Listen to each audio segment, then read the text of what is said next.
Well, Don, thanks again to you and Tony for coming today and doing this. So, you were the first mayor of Lafayette. There's a lot to tell, but I want to ask you, before you became mayor, when did you come to Lafayette? How did you get there? And tell me, just before we get into incorporation, how you got to Lafayette. Yeah,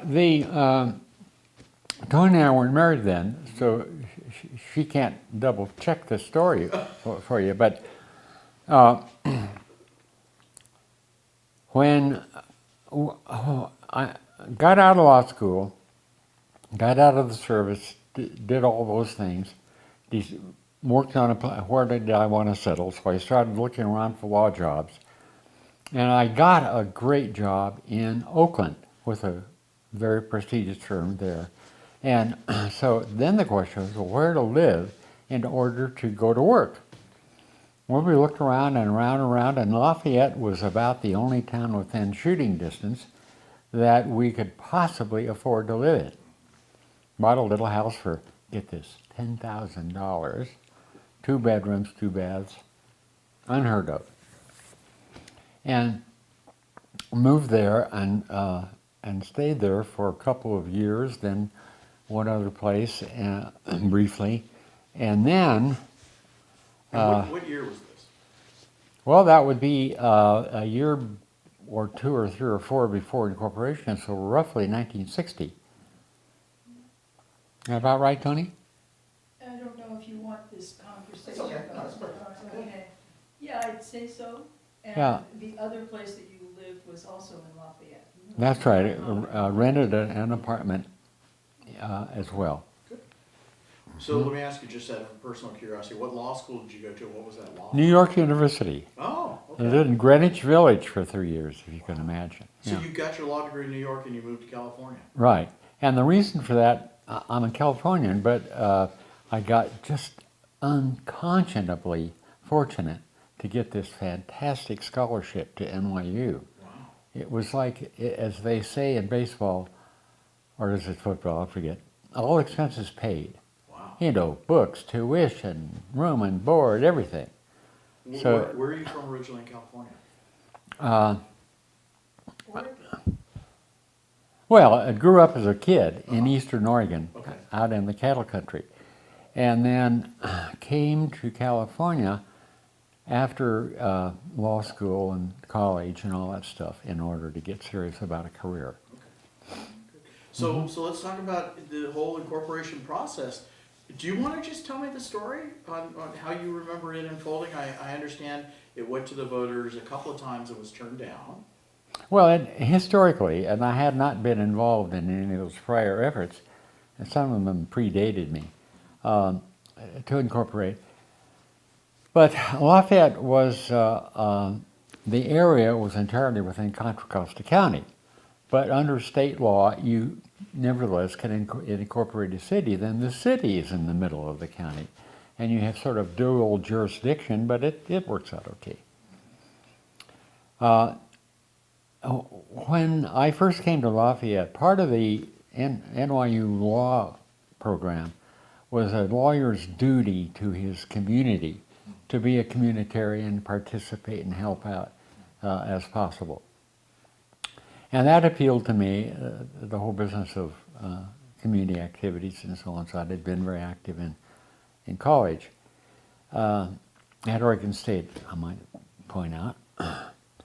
And so that was just a function of carrying on those activities and becoming active in the Lafayette Improvement Association.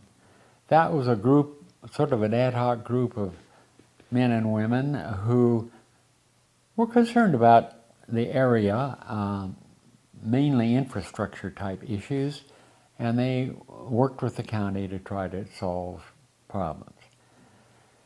I joined that group and became pretty frustrated fairly soon because the county was spread just too thin to take care of another jurisdiction, not only money-wise, but time-wise, staff-wise. And so just about that time when me and 3 or 4 of the other gentlemen at that time on the Lafayette Improvement Association were just frustrated beyond further service, We heard news about an architect, a famous city planner named Frank Lloyd Wright, who had just published a study and some books called Design Project. And you could pick your area and call it your design project. So we signed up and it became the Lafayette Design Project. Well, in fairly short, and let me say, it was more, instead of nuts and bolts and infrastructure like the Improvement Association was, and those are wonderful people that did that work, this was more aesthetic, more beauty, more environmental, more feel-good type things. A little bit less plumbing and so on and so on. And so that appealed to this group of 3 or 4, 5 people, and we formed, sort of officially, the Lafayette Design Project. Then we met monthly and often, or as need be, to do projects for town.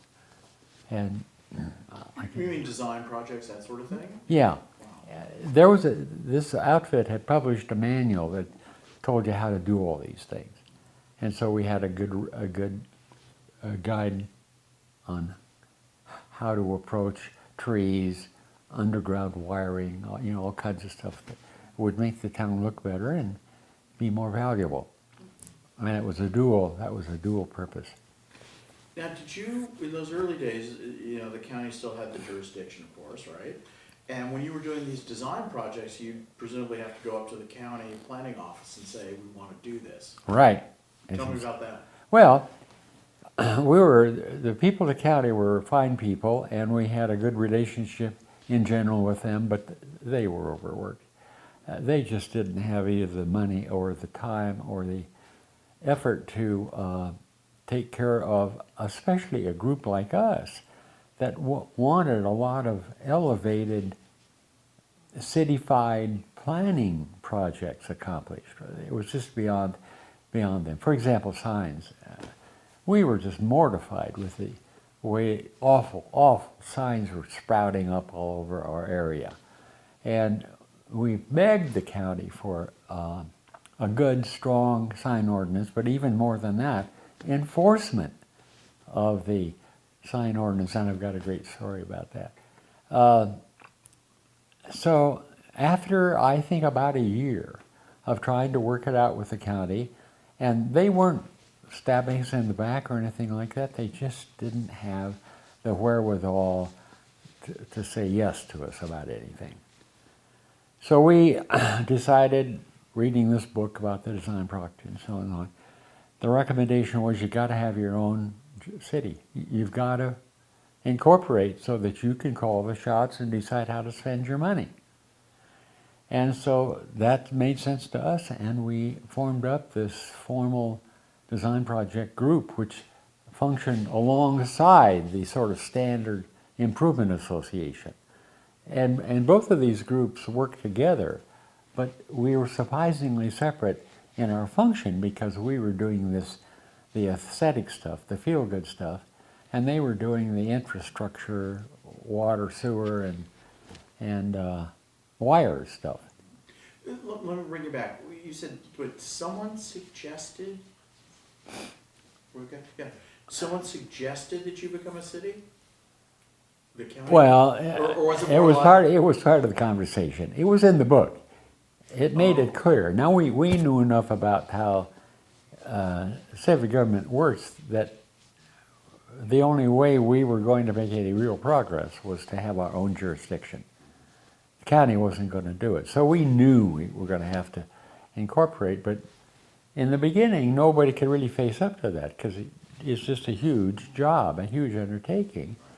And in general, we knew that the people in that area were sick and tired of whatever taxes they were paying, and were just awfully worried about more taxes. So for a while, that just seemed beyond reach, the idea of incorporating a city.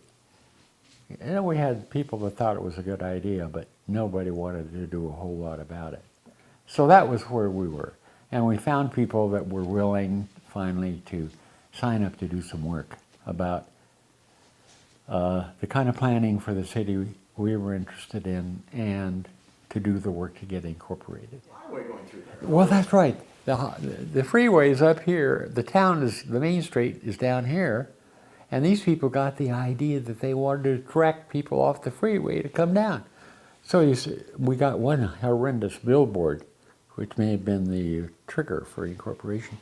But then a bunch of signs on poles to try to attract people off of the freeway. It was kind of crazy, but it was very clear that we had to incorporate to make any progress at all. You know what a sandwich board sign is? Yes. Okay. And the ones in Lafayette, I had not been familiar with them, but they were as high as this light, if not higher, and would open up like that. Well, they were basically illegal unless you had a permit under the county sign ordinance, but the county wouldn't enforce it. So these business proprietors would bring these sandwich boards out and practically block the main sidewalk in the morning, and then take their signs back in at night, and nobody was interfering with any of that. Well, that was part of the rhetoric about why we should incorporate, and when we finally did, and finally got our own sign ordinance, about the first thing we had our city manager doing was to hop in his pickup, or maybe it was a city truck, I don't know, go down Main Street and pick up all the sandwich board and put him in the back of his, and take them back to City Hall and dump them out in the backyard. Well, then these people would come down to get their signboard back, and without a lot of follow-the-law and due process and all that stuff, Ernie would say, well, I've got about $25 in dealing with this sign. You'll have to fix me up on that. And so, in fairly quick order, not only did we get the problem solved, because they weren't going to put up with that forever, and they knew they were wrong. And that was Ernie Merida, the legendary city manager, that did that for us. With, I don't know that he ever said anything to anybody about it. He knew it was a problem, and he went out and dealt with it. Okay, sorry, I just got lost. It's a great story. That is really good. I sort of the early fining people. That's right. Yeah. Wow. What a great story. Yeah. So that's how and So tell me. So okay, you weren't involved with the two attempts before the successful No. attempt. Okay. So tell me about. Okay, so you guys decided we want to do our own thing. We're tired of the city not enforcing. I mean, the county not enforcing their ordinances. What was the moment when somebody said, "All right, we're going to do this"? Obviously, it was a group of people. I'd have trouble mentioning 5 names, but there was a group that really was interested in doing something about the aesthetic considerations for the city. We wanted a city that had a good home feeling about it, had a kind of a country fight, and I got a story about that too, feeling about it, that felt like it was where you wanted to come home to at night and raise your kids type stuff. And that was more than just having water in the pipes and decent schools. And so that was where we were coming from, and the sign problem, among other things. But the sign thing was the most visual. Gave us something to talk about. Now, Ernie smashed his finger in the tailgate of the truck trying to get these signs off the street.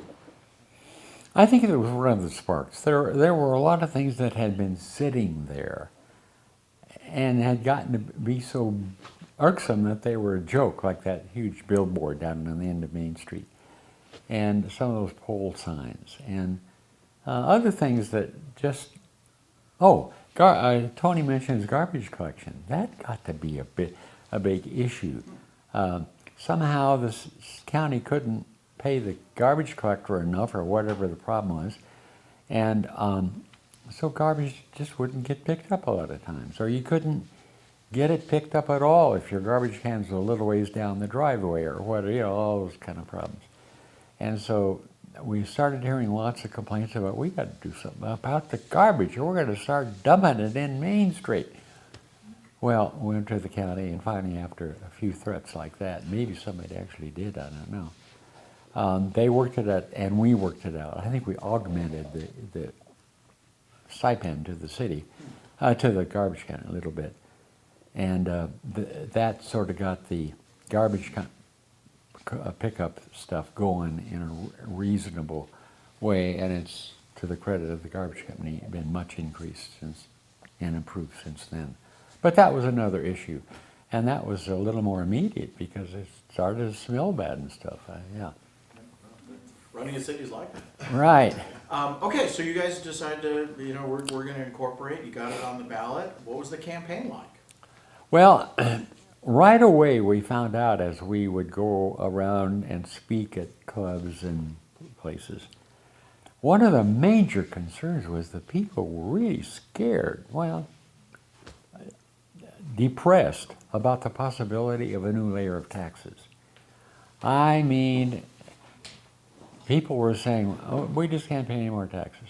We can't vote for this tax. Well, we had a budget worked out that wasn't perfect, but at least we could just take over the taxes the county was collecting and get by, and then just see what happened after that. And so we rounded up all the council candidates and got every one of them to pledge personally they would levy no new property tax during their tenure on the council. And we published that far and wide, and that was very popular. People bought that lock, stock, and barrel. And I'm almost 100% sure it worked out. I think I was there for 6 years and nobody had levied or suggested any property tax, additional property tax. Wait, so can I, this may be a little in the weeds, but since I have you here and I'm interested in this. When you say you could take over some of the tax that the county was collecting, what did the county think about that?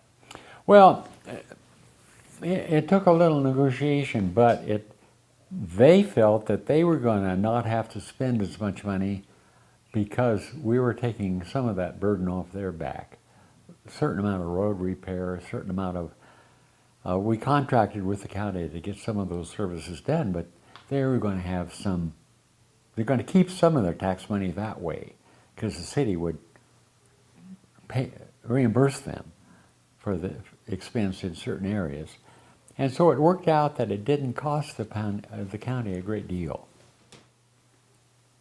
Yeah, so there were, I would say, 8 candidates that agreed in writing informally, you know, no notary or anything like that, but that they would not vote for any new property tax.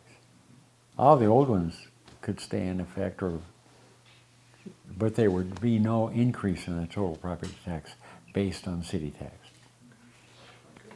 Now, another, I think, big issue in those days is I was around then. I was a little bit younger, but I was around. Was BART.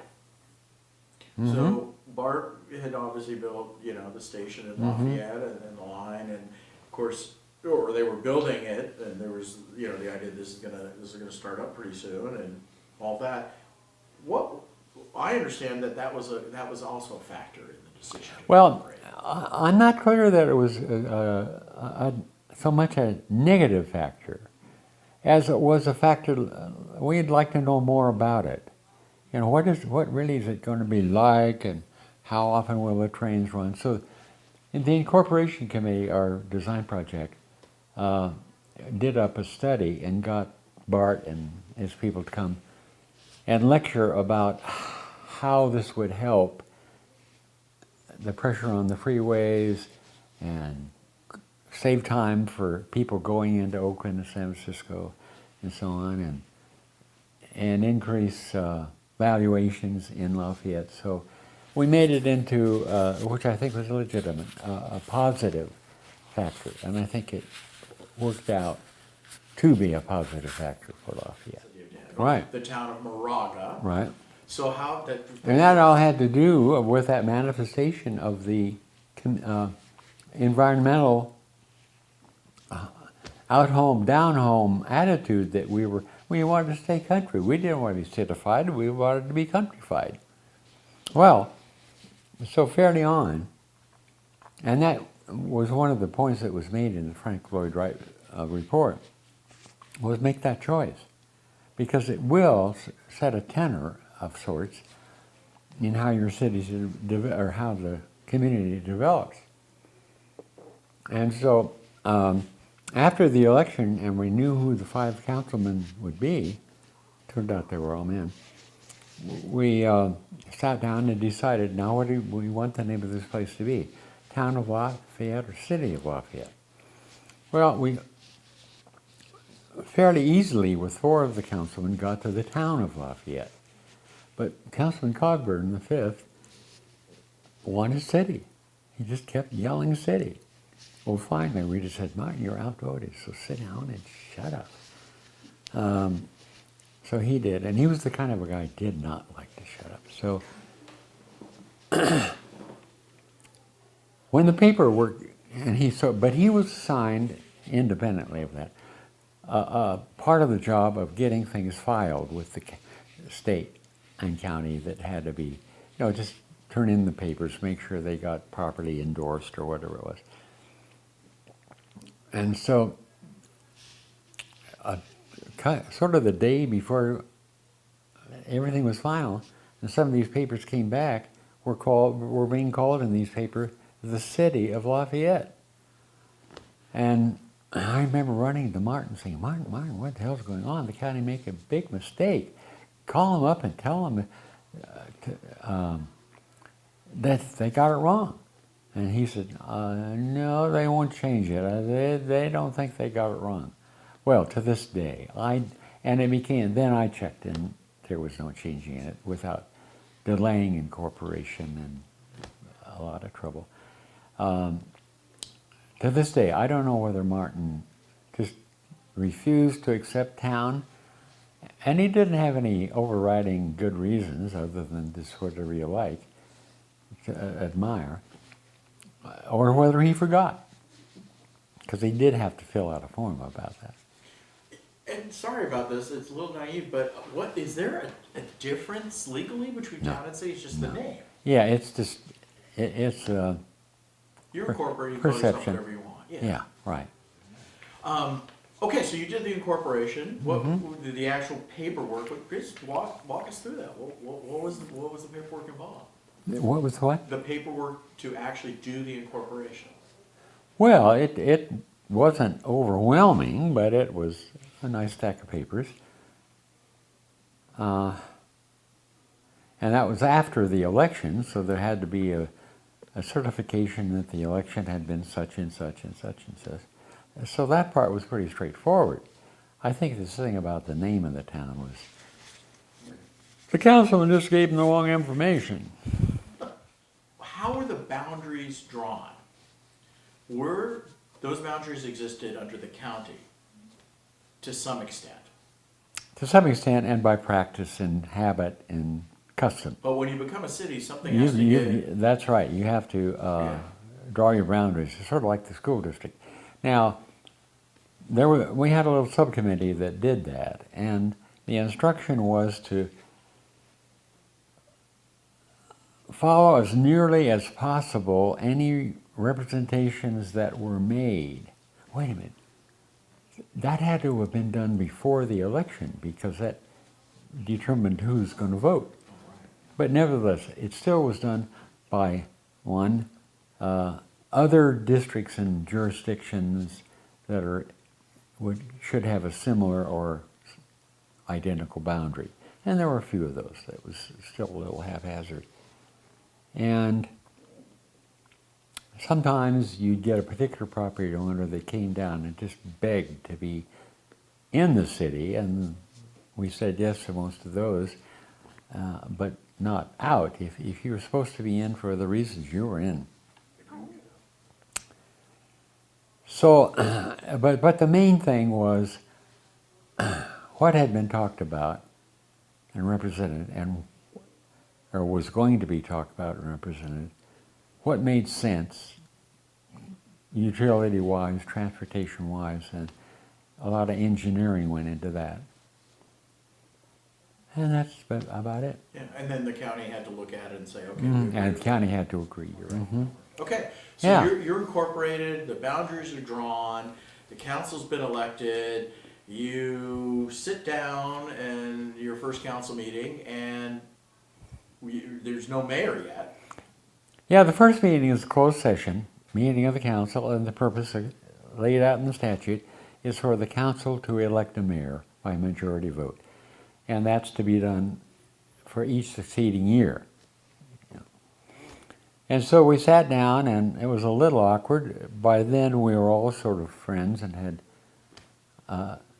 we'd had our little skirmishes, but we were still on speaking terms.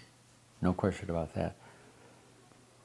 And so one of the councilmen, wasn't me, said, well, we know what we're here for, so where do we start? Who's willing to do that job? Well, there was, well, finally, to make a long story short, the new man in town and on the council, Bob Fisher, volunteered. He really wanted to do it. And I volunteered because it was just, I thought it was a carry-on of the incorporation committee, which I chaired.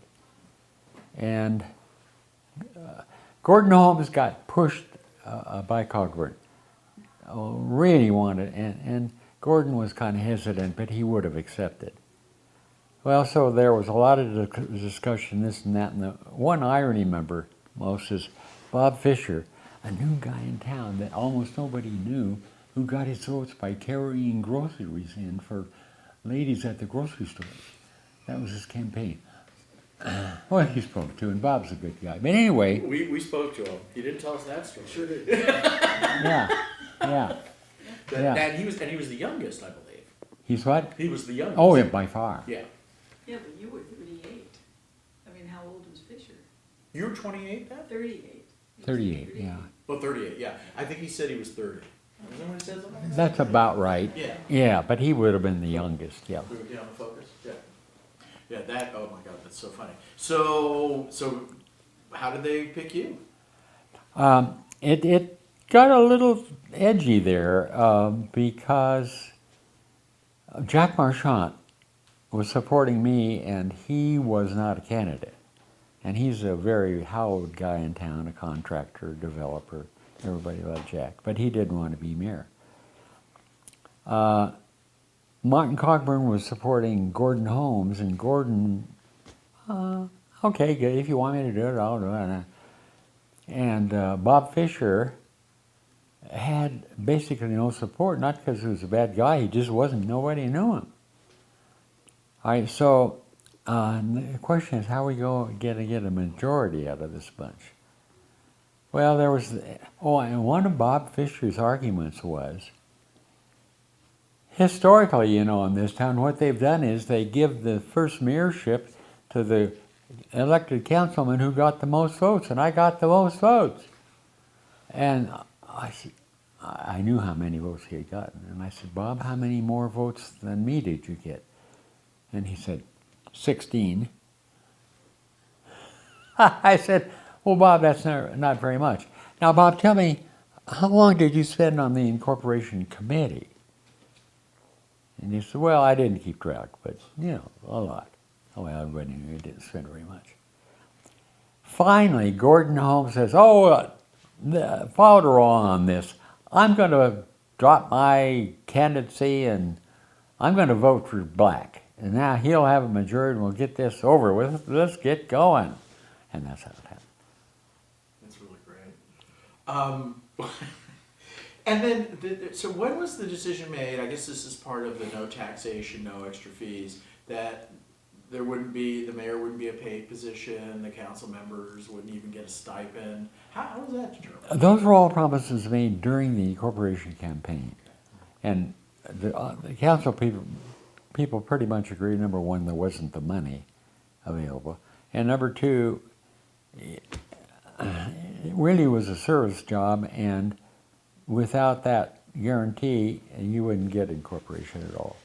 And we really did want it, because the area was developing a little bit like a city, and we had all these terrible signs and all that stuff, and it was time to either protect the environment or go home. So, I've read what some of the first actions were, but I want you to tell me. So, as mayor and the city council, what were some of your first actions? Well, to pass a sign ordinance, to talk to the county and da-da. But the most important and best decision that we made that first year was to hire Ernie Merricker. And we did a search. I forget where we started that search, but there was a search firm of some kind that we found. And Ernie was just leaving a job in Wisconsin or someplace in the Midwest, I think. And his resume and all that was just impeccably good. And we got him to come out to be interviewed, and everybody was totally impressed. And he got a unanimous vote, just sight unseen. You know, we knew sort of in broad outline what we wanted to achieve, but we were pretty wanting when it came to exactly how to achieve it.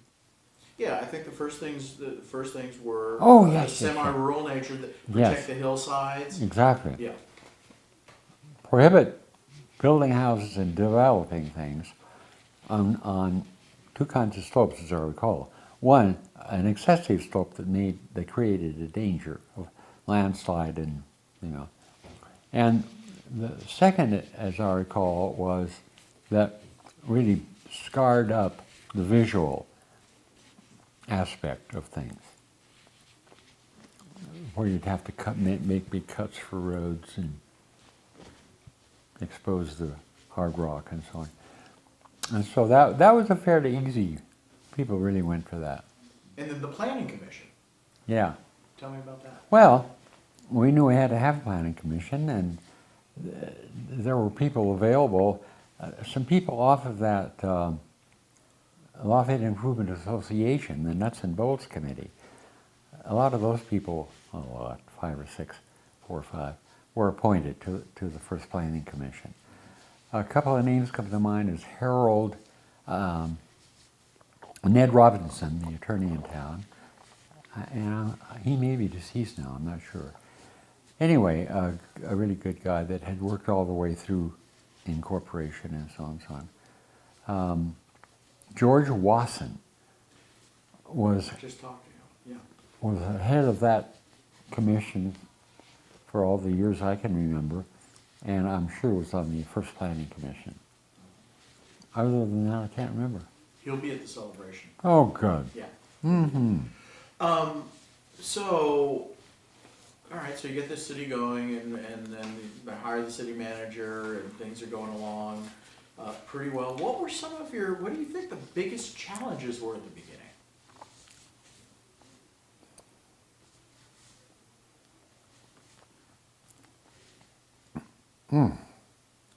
There were some obvious planning challenges. That is, somebody wanted to build a house or a lodge or something, and the planning commission said no, and they said, "You're a bunch of rats, you guys," and things like that. But that kind of typical planning. But what else? The council worked pretty good together. There was a variety of positions. I mean, we had one arch conservative and one arch liberal, Fisher and Cogburn, and the rest of us were sort of swimming around in the middle there trying to figure it out. So I can't, I don't remember any serious problems that first few years. It sounds like you did your homework maybe and that avoided some. Where were the first city council meetings held? In one of the schools. That would be, whatever school's right in the middle of town. Aquilanes, the high school? No, honey, it's a junior high school. Oh, okay. Probably Stanley Middle Yeah, School? Stanley, I think. Stanley. Yeah. School district was very cooperative. They were wonderful. Yeah. How about promoting the city? And did you bring lots of people to Well, there wasn't much desire to encourage a lot of people to come to the city. Yeah. And the Chamber of Commerce was active, and they were doing their thing, and so that seemed adequate. Plus, we just weren't about to spend any money doing that because we didn't have the money. Was there a grand vision of what the city would look like in the future at that point? Yeah, a grand vision, but you'd have trouble writing it down on a piece of paper. It was down home, countrified, environmentally very conscious.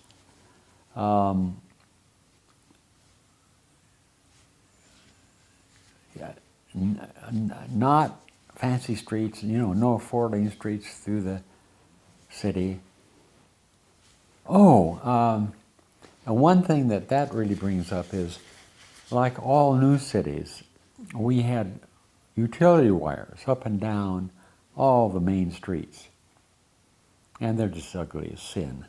And it was and that had been the third or fourth reason to consider incorporation. So we got that going and got all the main wires on Main Street and a couple, 3 side streets buried. And made a big improvement. And, well, there's not a lot of overhead streetlights either. That kind of gives it the role. Was that a conscious decision? Yeah, it would have been. Sidewalks? It would have been, yeah. That's right. And yeah, so whenever environmental issues would come up, the environmental solution came the closest to getting chosen. Well, how'd you guys celebrate?